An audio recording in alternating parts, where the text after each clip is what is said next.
Hi, everyone, and welcome back to Life of a Business Manager podcast. This is the podcast where we break down the real world skills every business manager needs to succeed. I'm your host, Sina Chan, and today we're diving into something every business manager faces, which is delivering bad news. How to deliver bad news as a business manager. Now, it's never fun to deliver bad news, but we've all done it. Whether it's letting an employee go, dealing with project delays, or unexpected budget cuts, giving people news they don't want to hear is just part of the job. But it doesn't have to be difficult and draining. In fact, if you do it right, you will be a pro and others can rely and get guidance from you on delivering bad news. So let's get started and show you how to deliver bad news the right way. Okay, let's get started with segment one, which is to first understand the impact and how the news will affect the receiver.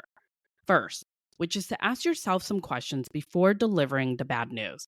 The reason you want to ask yourself some questions is to analyze what's being asked of you and make sure you're prepared before getting started with the process. Also, I would recommend giving yourself some grace and some pauses because this is not easy. This is very difficult and it's not something that anyone wants to do.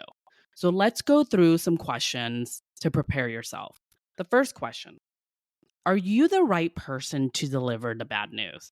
The reason why I bring up this first question is because as a business manager, sometimes you're the messenger to deliver any news, whether it's good or bad. You can be taken advantage of at work. Some news should come from the department leaders or the human resource department. The second question: who is this news going to affect?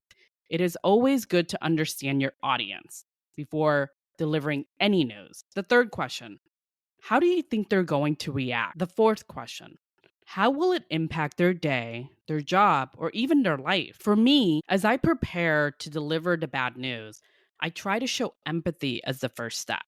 People can tell when you genuinely care versus when you're just checking a box on your to do list.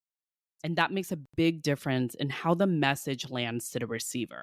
How you deliver the message is so important. For example, the tone of the message, the facial expressions, such as showing eye contact, the selected language you use to deliver the message. The key takeaway is to be empathetic towards the person you're giving the bad news to. Okay, on to segment two, which is it's better to be direct, but be human. When I mean be human, I mean that we're all humans trying to survive this crazy corporate work life balance and at the same time deal with personal, family, friends problems. Be mindful and don't be cold.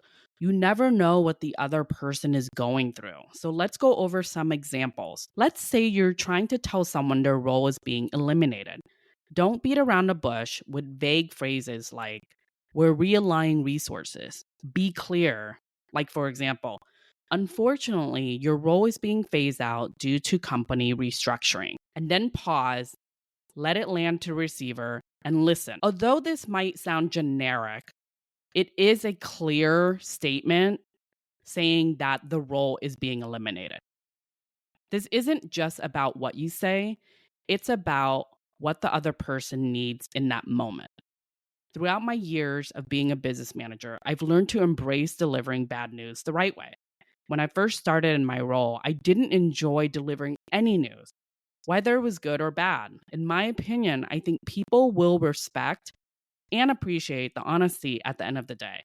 Obviously, delivering bad news will upset anyone, but once it's accepted, most people will appreciate the direct message and willingness to listen afterward. Let's go to the next segment, which is segment three: offer context, but don't over explain. You will be asked questions from the receiver after you deliver the bad news.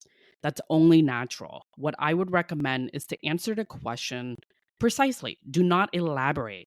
There are certain news that doesn't need to be over explained because you as a business manager can get in the middle of something you shouldn't be part of at work. Be careful with what you say. The key takeaway is to listen after you answer their questions. People want to know the why.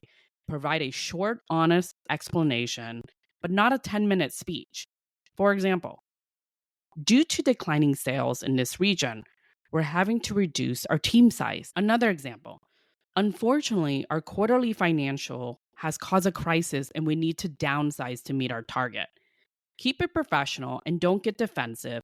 The goal is to provide clarity and not a justification. As a business manager, it's your responsibility to provide the facts and the context of the situation, but not be the person responsible for the news. You can listen and provide guidance, but at the end of the day, the bad news won't go away. Okay, on to the next segment, which is segment 4, to offer support and be proactive on the next steps to the receiver. Most times, as a business manager, you're the messenger. Being the messenger can be overwhelming because you're the person listening to the other person vent to you and explain their feelings and frustration. This is why I think being an active listener plus business therapist is part of being a successful business manager. It's a crucial skill set. Always provide a path moving forward to the receiver. Even if the news is tough, people will remember how you helped them afterwards. For example, offer resources, make introductions to increase networking for the receiver, help someone transition to another team, or simply checking in on them a few days later. Even in these hard moments, your leadership in this situation will help the receiver move forward. Oftentimes, I feel like as a business manager, the most important skill set is to actively listen. Most people will remember you helping or providing assistance even after the bad news. It shows that you're a genuine person, dedicated, and willingness to go the extra mile and help out. It will be remembered, and that's all you can ask for when you're in this position to deliver the bad news. Okay, everyone, let's close out this episode. The last segment is to reflect and lessons learned. It's always a good idea to recap and review what has happened and see if you did it the right way, or is there an opportunity to improve? After the conversation, check in with yourself. What went well? What could you do better next time? Write down some lessons learned. Delivering bad news will never be easy, but it can be done with care, honesty, and professionalism.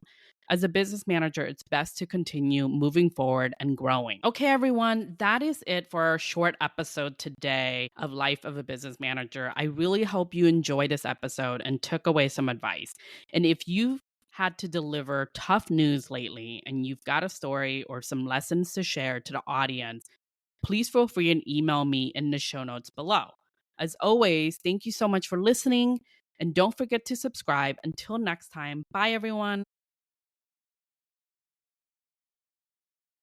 Hi everyone. Just a reminder, the content provided in our podcast is for informational purposes only and should not be construed as professional advice.